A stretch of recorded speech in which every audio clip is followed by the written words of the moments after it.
Hello everyone and welcome back to another video from Wake&Tech. In this video, I'm going to show you how to download the Candy Crush Saga game on your PC. So let's get started right away. If you're on Windows 10 and above, then you have access to the Microsoft Store.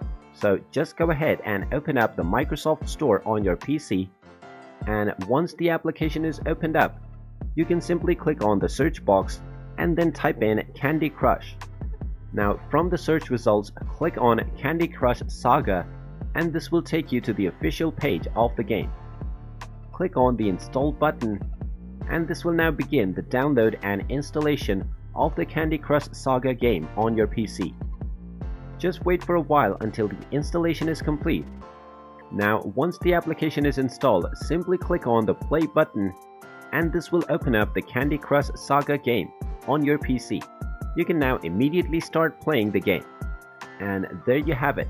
That is how easy it is to download the Candy Crush Saga game on your PC. If you find this video helpful, make sure you hit that like button and subscribe to our channel if you haven't done so already. Also ring that notification bell to never miss another update from us. Thank you for watching and I will see you again in the next video.